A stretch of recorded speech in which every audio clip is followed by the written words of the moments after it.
1、2、3则。Okay, good night. Today our group we present EMS PPA presentation. We are group 4. We present about manufacturing factory. Okay, first we will introduce new company's background. So the company we choose was NCK Electronic Device. So this company was leading manufacturer or advanced ceramic packaging and substrate for the semiconductor and electronic industry. So this company specialized in multi-layer ceramic package, which are quartz device, and then critical component in mobile device, computer system, and optical communicate. So this company was founded in 1970 and then integrated to NGK Group in 2015. Next.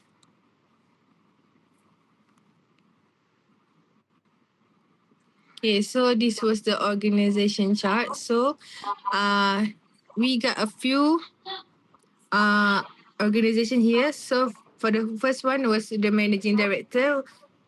It was the head the Malaysian operation and then production and manufacturing. Then engineer and maintenance. So the engineer and maintenance focus on yield improvement and process control, include the process engineer. Then we have QA and QC was to inspect production output against quality standard. Next, human resource, and then lastly was material supply chain and MIS that was managing inventory and IT infrastructure. Next.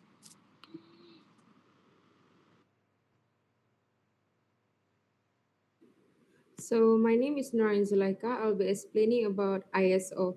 So in NGK Electronic ISO, they are certified in environmental management system, and they also got certified by CRAM, QAS International, which is in the scope of manufacture of ceramic package for semiconductor devices. The certification is valid until 16 May 2029. So the importance of our ISO and which is help for the company was it's comply with all the laws, which is from DOE and also from the OSH, also to reduce the waste emission and environment pollutions. Also, ISO help improve resource efficiency, also demonstrate commitment to continual environment improvement, and also got to increase the customers and stakeholder confidence. Next. So for the NGK auditing, the process start with the audit planning.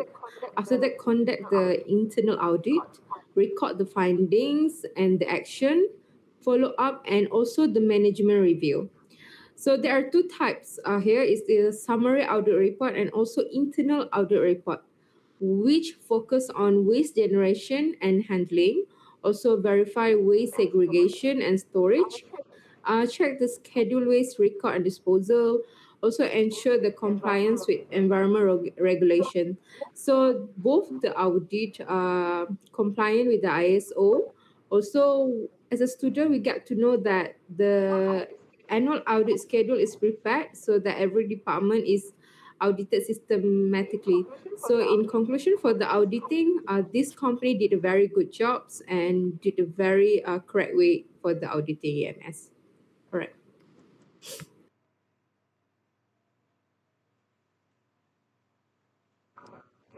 Okay, my name is Muhammad Ashraf. Okay, for the environmental aspect and impact, environmental aspect is element and organization activities, product and services that can interact with the environment, while environmental impact, any change to the environment, whether adverse or beneficial resulting from an environmental aspect. Why is it important? Because to identify the significant environmental risk, help prevent pollution and ensure compliance with environmental legislation. Next.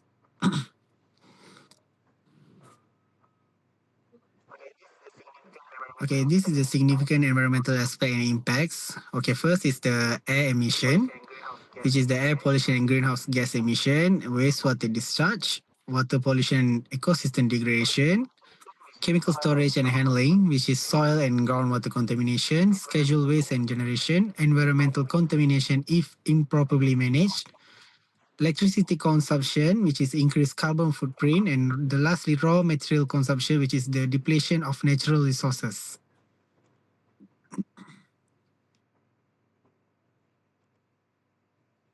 Okay, my name is Spencer. I will talk about environmental policy.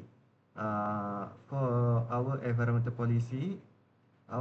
vision is harmonizing our business with the environment on Earth and in space.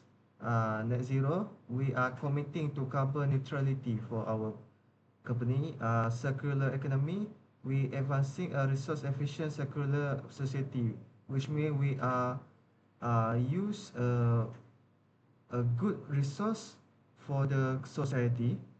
Then nature positive, we fostering harmony with nature. We use the resource which is eco-friendly with the nature that will save our environment. And action, we will reducing our footprint while developing eco-friendly tech. Here is our environmental policy statement. Next is our planning EMS. Actions to address risks and opportunities. Objective, we want to identify risks and opportunities to drive continual performance improvement. Operational scope, we evaluate normal operations, abnormal conditions, and emergency situations. Strategic alignments, factors in legal compliance, stakeholder expectation, and pollution prevention. Our ultimate goal is securing a foundation for long-term sustainable manufacturing. Here we can see our EMS context of the organization risks and opportunities for climate change, blah blah blah blah. Yeah, this is our example. Next is compliance and obligation. Full legal compliance integrated into our environmental management system EMS to prevent pollution. Key regulations met. Fully compliant with Malaysia's EQA 1974, Scheduled Waste 2005, Clean Air 2014, and Industrial Effluent 2009 regulations. Proactive monitoring, regular legislative reviews, and compliance evaluation. Next is continuous improvement driven by corrective actions to support sustainable manufacturing. Here is our environmental compliance obligation purpose scope. Next. Here is our supporting EMS system.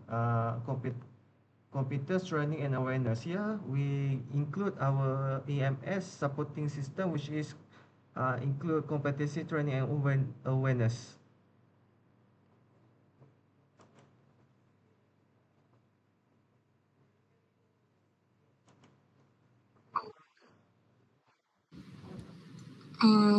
Good evening. My name is Alvina Wu, and I'll be talking about the operational control for NGK Group. So operational control is the core of ISO 14001 because it ensures environmental aspects are properly managed during daily operations. So at NGK Group, 6 major operational controls are implemented. The first one is the air pollution control system, where the air emissions are continuously monitored using CEMS to ensure compliance. Then the next one is the industrial effluent treatment system, where the wastewater quality is monitored for pH, COD, and temperature with automatic shutdown systems if limits are exceeded.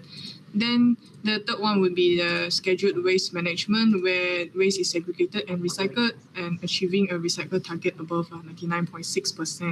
And then the fourth one would be the chemical management, which includes proper storage, SDS documentation, and spill prevention. While the fifth one would be a chemical management that includes proper storage, SDS documentation, and spill prevention. And the last one would be a sustainable procurement, where it ensures suppliers also meet the environmental requirements. Next.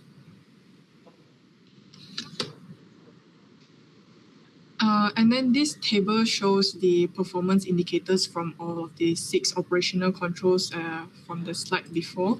And as you can see from the VOC emissions from year 2022 to 2024, there is a decrease in VOC emissions. Next. And I'll be also discussing about ESG for the from NGK Group. So ESG stands for Environmental, Social and Governance, and NGK adopts ESG as part of its sustainability strategy. Environmentally, the company focuses on carbon reduction, waste management, recycling, and also water conservation. While socially, NGK prioritizes employee health and safety, environmental training, responsible suppliers, and community engagement.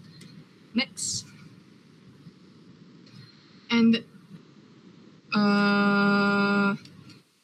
yeah, so this slide shows like how the waste and carbon figures show the environmental pillars, while the supplier and training KPIs demonstrate the social pillars for year 2024 achievement. Next. And then this figure shows the sustainability governance structure of NGK Group. And from the governance perspective, sustainability is managed through ISO 14001, the Sustainability Management Committee, environmental audits, and transparent ESG reporting. Next.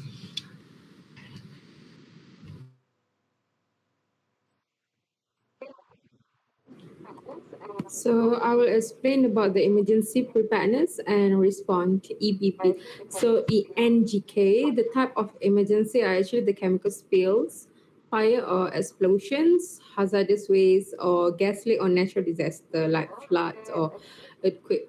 So we can see here they actually give us the template of what to do if incident or accident happen, which is identify the emergency or the victim names, raise the alarm, and notify the emergency personnel. Also evacuate affected area if necessary. Also contain the spill of hazard, report the incident, and then clean up the disposal waste safely. They also give the communication flow, which is numbers to call and ways for the ambulance to get there. So the people who are responsibilities for this emergency preparedness and response are like ERP team, and then environment management representative, also department supervisor, and all employee are getting involved. Thank you.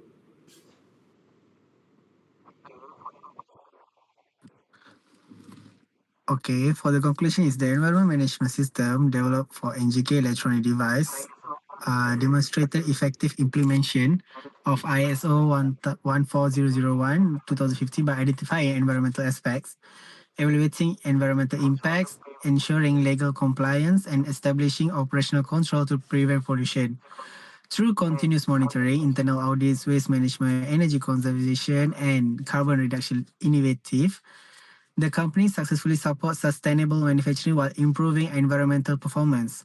Continued innovation and employee engagement will further strengthen the EMS and help achieve the company long-term carbon neutrality goals. Okay, thank you.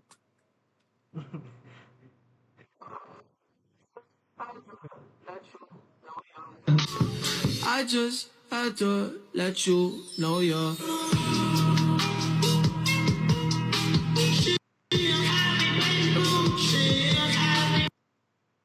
Nice.